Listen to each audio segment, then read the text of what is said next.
Hello दोस्तों, स्वागत है हमारे और आपके यूट्यूब चैनल राहुल बायो में। और आज हम देखने वाले हैं क्लास टेंथ नियंत्रण एवं समन्वय का जो एनसीईआरटी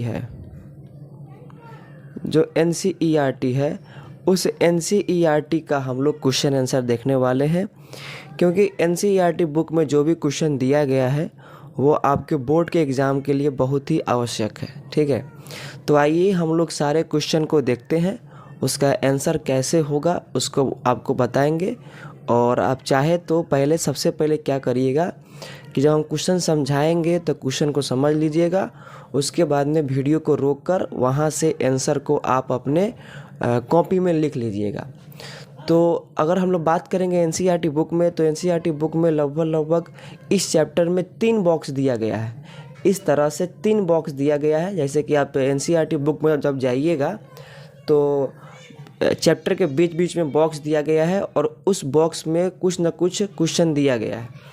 तो हम लोग क्या करेंगे, प्रत्येक बॉक्स को देखेंगे कि प्रत्येक बॉक्स में कितना क्वेश्चन है, और प्रत्येक बॉक्स का वीडियो जो है अलग अलग बना के आपको डाल देंगे।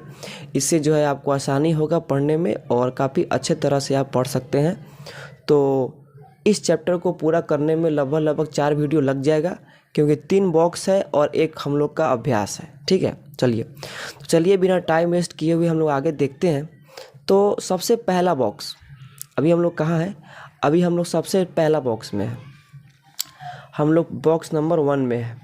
बॉक्स नंबर हम लोग का 1 चल रहा है और बॉक्स नंबर 1 का क्वेश्चन नंबर 1 दिया है। ठीक है, क्या लिखा है यहाँ पे? प्रतिवर्ती क्रिया तथा टहलने के बीच क्या अंतर है?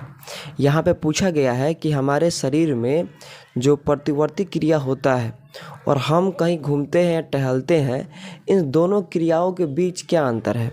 तो आप पढ़े होंगे कि ये जो प्रतिवर्ती जो क्रिया है ये काफ़ी जो है अचानक होने वाला क्रिया है, काफ़ी तेज़ी से होने वाला क्रिया है, जो अधिकांश समय में आपातकालीन समय में ही होता है।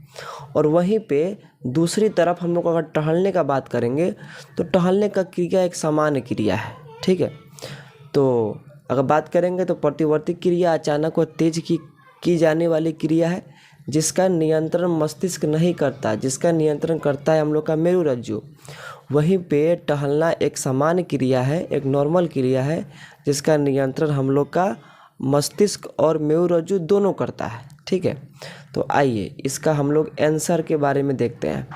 तो प्रतिवर्ती क्रिया एक अनैच्छिक और आपातकालीन के समय में होने वाली क्रिया है।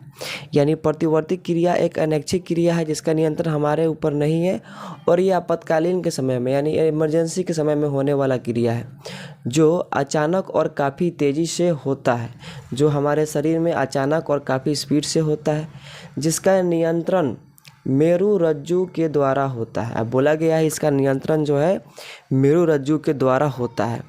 दूसरी तरफ टहलना एक ऐच्छिक क्रिया है। टहलना क्या है? एक ऐच्छिक क्रिया है जिसका हम लोग नियंत्रण खुद कर सकते हैं। ठीक है, जो इच्छा के अनुसार होता है। अब मन करेगा तो चलेंगे, नहीं मन करेगा तो नहीं चलेंगे। ठीक है, जिसका नियंत्रण मस्तिष्क और मेरुरज्जु के द्वारा होता है। यानी कि टहलना एक ऐसा क्रिया है जिसका नियंत्रण मस्तिष्क भी कर सकता है और मेरुरज्जु भी कर सकता है। ठीक है, तो यहाँ पर आप क्या कर लीजिए, अब इसको अपना वीडियो रोककर इसमें जो भी लिखा गया है आंसर उसको आप अपने कॉपी पर उतार सकते हैं। ठीक है, बहुत ही परफेक्ट आंसर है।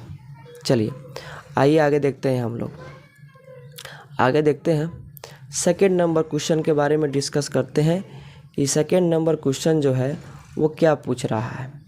सेकेंड नंबर क्वेश्चन यही दिया गया है कि 2 तंत्रिकाओं कोशिकाओं के मध्य अंतर्ग्रथन सिनेप्स में क्या होता है। तो यहाँ पे जो है सिनेप्स के बारे में पूछा गया है, और इसी सिनेप्स को सिनेप्स जो है ये इंग्लिश वर्ड है और इसी का हिंदी है अंतर्ग्रथन। तो बोला गया है सिनेप्स में क्या होता है, तो आइए एक बार समझ लेते हैं। मान के चलिए यह एक हम लोग का तंत्रिका कोशिका है। ठीक है, ये हम लोग का एक तंत्रिका कोशिका है और इसके आगे एक और तंत्रिका कोशिका है, यहाँ भी एक हम लोग का तंत्रिका कोशिका है। ठीक, तो यहाँ पे हम लोग तंत्रिका कोशिका बना लेते हैं बढ़िया से थोड़ा। चलिए, ये तंत्रिका कोशिका का केंद्रक है, ये भी तंत्रिका कोशिका का केंद्रक है। इससे निकला है द्रुमिका, ठीक है। चलिए, तो इसी प्रकार से यहाँ से भी निकलेगा द्रुमिका। अब देखिए यहाँ पे क्या होगा। अब आपको पता है कि तंत्रिका कोशिका सूचना को विद्युत आवेग के रूप में ढोता है। तो ये जब तंत्रिका कोशिका सूचना को आगे लेकर जाएगा, ठीक, तो अब ये सूचना को इस वाले तंत्रिका कोशिका को दे देगा। लेकिन ये जो सूचना जो लाया है वो किस रूप में लाया है? वो लाया है विद्युत आवेग के रूप में। तो विद्युत आवेग के रूप में ये वाला तंत्रिका कोशिका सूचना को नहीं ले सकता। तो ये तंत्रिका कोशिका का ये जो बीच वाला जो भाग दिख रहा है, ये वाला जो खाली है, इसी को बोलते हैं सिनेप्स। और ये क्या करता है? तंत्रिका कोशिका से आने वाले सूचना को जो विद्युत आवेग में आया है उसको रासायनिक संकेत में कन्वर्ट करके और अगला वाला तंत्रिका कोशिका को क्या कर देता है? दे देता है। तो यही है हम लोग का सिनेप्स, ठीक है। तो आइए मेरे प्यारे बच्चे, आइए देखते हैं उसका उत्तर। दो तंत्रिका कोशिका के बीच के मध्य खाली स्थान को सिनेप्स कहते हैं। बोला गया है दो तंत्रिका कोशिका के जो बीच वाला भाग होता है उसको सिनेप्स कहते हैं। जहां एक तंत्रिका कोशिका से आने वाली सूचना को विद्युत आवेग से रासायनिक संकेत के रूप में परिवर्तित करके दूसरे तंत्रिका कोशिका को दे दिया जाता है। सबसे मेन लाइन ये वाला लाइन है, जहाँ पे क्या होता है? विद्युत आवेग से सूचना जो करंट के रूप में आया है उसको केमिकल के रूप में कन्वर्ट करके अगला वाला तंत्रिका कोशिका को दे दिया जाता है। क्योंकि अगला वाला तंत्रिका कोशिका इस सूचना को कभी भी जो है विद्युत आवेग के रूप में नहीं ले पाएगा। जब भी लेगा तो केमिकल के रूप में लेगा, ठीक। चलिए आइए आगे बढ़ते हैं हम लोग। चलिए आइए आगे देखते हैं हम लोग।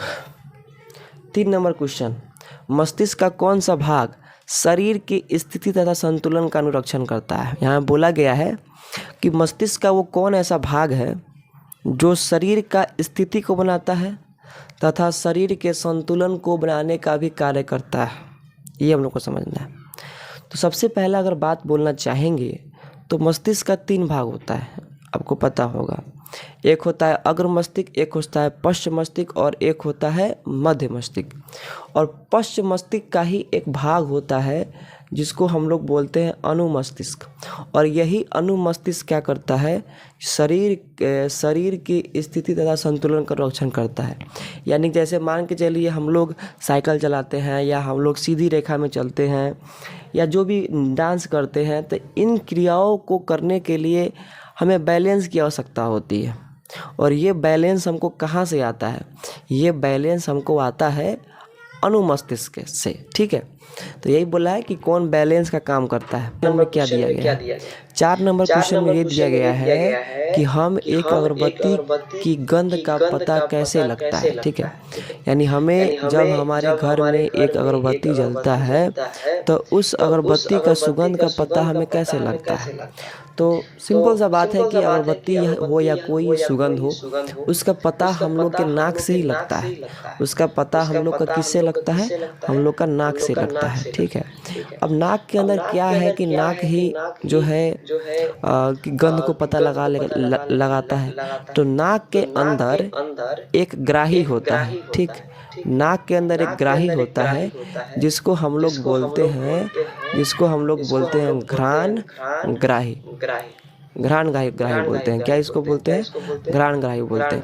तो जब अगरबत्ती का गंध नाक से प्रवेश करते हुए जब हम लोग के घ्राण ग्राही तक पहुंचता है, तब जाके ये घ्राण ग्राही उस सुगंध का सूचना को हम लोग के मस्तिष्क तक लेके जाता है। तब जाकर हमें पता चलता है कि अगरबत्ती जल रहा है, ठीक है। तो इसका सिंपल सा आंसर यही होगा कि हमारे नाक में उपस्थित घ्राणग्राही अगरबत्ती के गंध के सूचना को मस्तिष्क के अग्रभाग यानी प्रमस्तिष्क तक पहुंचाता है।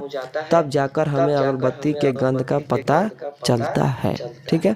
तो ये हम लोग का 4 नंबर क्वेश्चन था। आइए 5 नंबर क्वेश्चन क्या दिया गया है? प्रतिवर्ती क्रिया में मस्तिष्क की क्या भूमिका है? आप देखिए, तो प्रतिवर्ती क्रिया में मस्तिष्क की क्या भूमिका है, ये आपसे क्वेश्चन पूछा गया है। ठीक है, तो प्रतिवर्ती क्रिया कैसा क्रिया होता है?